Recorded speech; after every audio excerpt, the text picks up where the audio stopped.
दोस्तों, आज की कहानी है पिता ने कुंवारी लड़की की शादी एक शादीशुदा लड़के से क्यों कर दिया। कहानी पसंद आए तो वीडियो को लाइक एवं सब्सक्राइब जरूर करना। माँ कितना प्यारा, कितना मीठा है यह शब्द। शायद विश्व भर में सब शब्दकोशों में सबसे मीठा। कौन स्त्री नहीं चाहती माँ बनना। मैं भी चाहती थी। जितनी ब्याही सहेलियाँ थी सब मुझे माँ बनने के सुख बयान करती रहती। प्रसव पीड़ा का भी अपना आनंद है।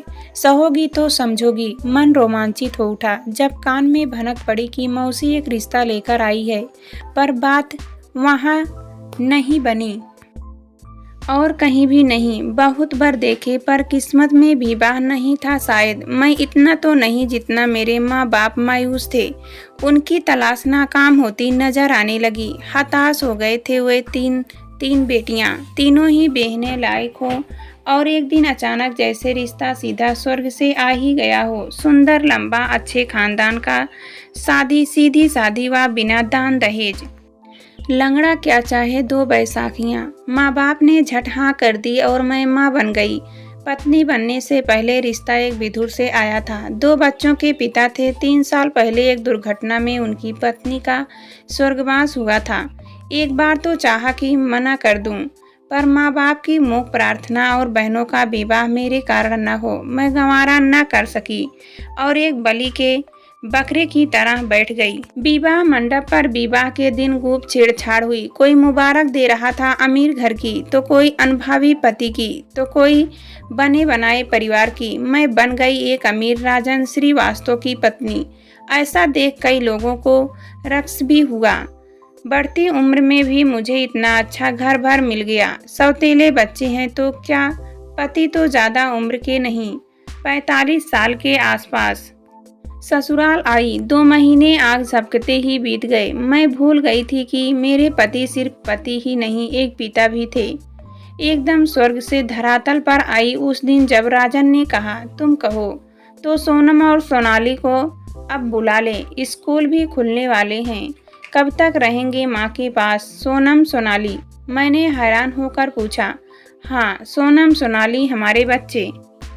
हंसकर राजन ने जवाब दिया। वे फिर आगे समझाते हुए बोले, उन्हें माँ ले गई थी अपने पास कि हमें कुछ समय मिल जाए एक दूसरे को जानने के लिए। मन तो हुआ कह दूं कि कुछ और समय क्यों नहीं, पर कह ना सकी। हाँ में सिर हिला दिया। 3 दिन बाद ही दरवाजे की दस्तक ने बता दिया कि बच्चे लौट आए हैं अपनी दादी के साथ।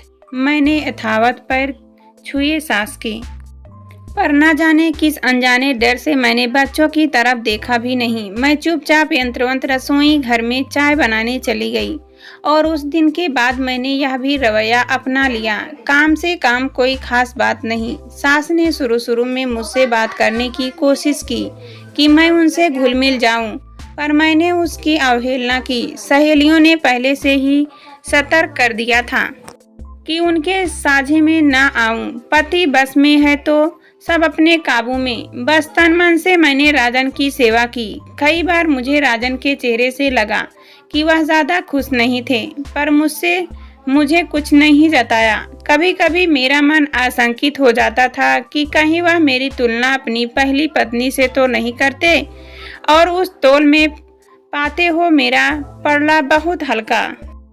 राजेश की खामोशी मुझे बहुत डराती थी। जितना वे खामोश होते गए मैं उतनी ही मस्त, मैं खुश थी। जिंदगी में पहली बार मैंने अपने आप को इतना आज़ाद पाया। कोई मुझे पूछने वाला नहीं था कि मैंने कहाँ खर्च किया, कितना किया, कहाँ गई और कहाँ से आई। सास ने अपना ध्यान बच्चों पर केंद्रित रखा था। मुझे तो कभी कभी रसोई में जाकर देखना पड़ता था कि नौकर ठीक से काम कर रहे हैं कि नहीं। बच्चों को मैंने कभी कुछ नहीं पूछा। उनका दायित्व उनकी दादी पर था।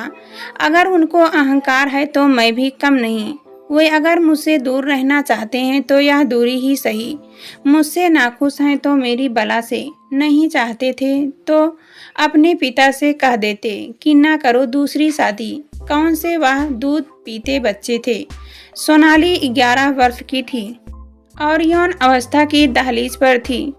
वही सोनम भी 90 वर्ष में चल रहा था। शादी मेरी राजन से हुई थी। कोई नौकरानी बनकर तो मैं आई नहीं थी कि बच्चों के कपड़े, खाने की फिक्र करती। मुझे क्या मतलब उन दोनों से, बड़ा समझते हैं अपने आप को। ऐसी अकड़ कि एक बार भी मुझसे कुछ ना कहा। कई बार मैंने उन्हें अपने पिता से हंसते बोलते देखा, पर जैसे ही मुझे देखते तीनों चुप हो जाते। मैं काम का बहाना बनाकर उल्टे पांव लौट जाती। सच अब मालूम हुआ था मुहावरे कबाब में हड्डी का अर्थ कितनी निरर्थक सी बन गई थी मेरी जिंदगी। बहुत चाहते हुए भी मैं अपनी बात माँ से नहीं कह सकी। मेरी शादी की देर थी कि छोटी बहनों के भी रिश्ते हो गए। होते भी क्यों नहीं, बड़ी लड़की इतने अच्छे घर में आ गई है, कुछ ना कुछ तो बात होगी। इस परिवार की बेटियों में राजन के कारण मेरी ही नहीं, मेरे माँ बाप की प्रतिष्ठा भी स्थापित हो गई थी। वे तो राजन को देवता मानते थे, उसके बारे में कुछ भी सुनने को तैयार नहीं थे। वैसे मुझे कुछ खास शिकायत भी नहीं थी। बच्चे मुझे कभी तंग नहीं करते थे, कभी भी मुझे मौका नहीं दिया डांटने का। मैं ही मौके ढूंढती रहती थी अपने अस्तित्व का आभास कराने के लिए। कभी कभी शाम को घूमने जाने लगते तो राजन मेरी तरफ ऐसे देखते जैसे कह रहे हों इन्हें भी साथ ले चले। मैं ही जानबूझकर अनजान सी बन जाती। पराए बच्चों के साथ क्या मज़ा इंडिया गेट पर आइसक्रीम खाने का। उनका मुंह निवेदक मुंह ही रह गया। दिन हफ्तों में और महीने साल में बदल गए। सब कुछ उसे उबाने लगा, दम घुटने लगा था। मेरा ऐसे दम घुटू वातावरण में मैं अपना ज़्यादा से ज़्यादा समय बाजार में व्यतीत करने लगी। किट्टी पार्टियों भी मुझे आकर्षित करती थी। सभी मेरे रवैये को सहराते थे। राजन मुझे कभी भी कुछ नहीं कहते और खुले दिल से पैसे देते। देर सवेर घर आने पर भी कभी शिकायत नहीं की। कभी कभी सास ने दबी आवाज में बच्चे को और मुझे ध्यान देने को कहा, पर मैंने उसको भी अनसुना कर दिया। एक दिन मैं घर से निकलने लगी तो फोन की घंटी बज गई। फोन राजन का था। शाम को पार्टी में जाना था। काफी बड़े बड़े लोगों ने आना था पार्टी में। वह पार्टी राजन के व्यापार से संबंधित थी, काफी महत्वपूर्ण था। वे सब खुश हो जाए, तैयार रहने का वादा कर मैं घर से निकल गई। ब्यूटी पार्लर में भीड़ होने के कारण लौटने में देर हो गई। घर आकर जल्दी जल्दी साड़ी चुनी और नौकर को तह हटाने के लिए प्रेस कर रखने को कहा। मैं नहाने चली गई। बाहर आई तो नौकर खाली हाथ खड़ा था। साड़ी कहाँ है, मैंने चिड़चिड़ा कर पूछा। जी जी, वह हकलाया नौकर। वह आगे ना बोला। कहता क्यों नहीं, कहीं जला तो नहीं दी। मैंने गुस्से में तिलमिलाते हुए पूछा। जा जल्दी लाकर दिखाओगे, आदेश दिया। तभी दरवाजे पर दस्तक हुई और मैंने झल्लाहट में पूछा, कौन है? मैं हूँ बहू, सास ने नम्र आवाज में जवाब दिया। नौकर मेरा ध्यान बांट देखा, वहां से सटक लिया। वह जाए एक कटु जवाब दिया। मैंने वे आई और धीमी आवाज में बोली, बहू क्या कोई और साड़ी नहीं पहन सकती? क्यों, उसमें क्या बुराई है? मैंने चिढ़कर पूछा।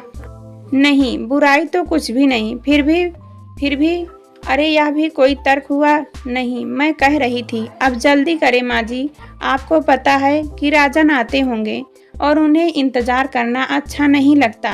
जल्दी कर रामू। मैंने उसी वाक्य में नौकर को भी जवाब दी। वह साड़ी ले आया, पर कभी मुझे तो कभी सास को दिखने लगा। अब जा, मुझे तैयार होना है, कहकर मैंने उसे वहां से दफा किया। सास के सामने शर्म किए बिना मैंने गाउन उतारा और साड़ी बांधने लगी। पल्लू ठीक करते हुए मैंने सास से फिर पूछा, क्या कह रही थी आप? वो साड़ी नहीं, हाँ वो शीला। उन्होंने अटक अटक कर कुछ कहना चाहा। शीला तो राजन की पहली पत्नी का नाम था।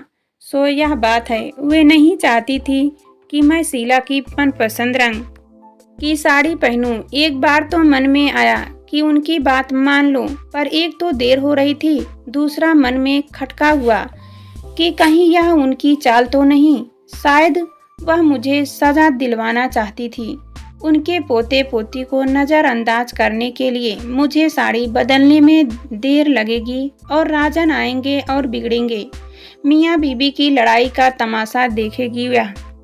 जी नहीं, मैं भी इतनी कच्ची गोलियां नहीं खेली। खूब जानती हूँ इन सासों को।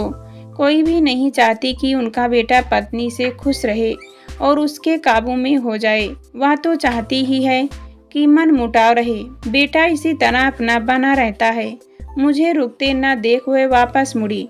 अच्छा किया मैंने जो उनका कहना माना, क्योंकि उस पल नीचे कार के रुकने की आवाज़ आई।